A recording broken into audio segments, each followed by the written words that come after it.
ধনে ধনে পাতাগুলো রেডি করেছো? ধনে বীজগুলো ব্যাস এবার দাও।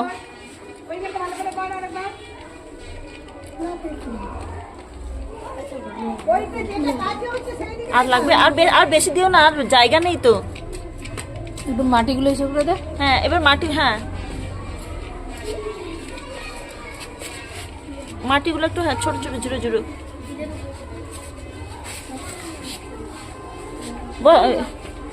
সবাই বসে করো। এরপর তো জল দিয়ে দিতে হবে। হ্যাঁ হ্যাঁ নন্দিতা দি, এরপর তো কি জল দিতে হবে? তো একটু জল দিতে হবে দাও। ওই পাত্রটা, ওই যে পাত্রটা, ওটা করে একটু জল নিয়ে চলে আসো। ছড়িয়ে দাও। হ্যাঁ হ্যাঁ হ্যাঁ একদম। না না না না ছেড়ে দাও, এটা তো একটু দিয়ে দাও। ব্যাস ঠিক আছে। হ্যাঁ হ্যাঁ এটা লঙ্কা গাছটা যে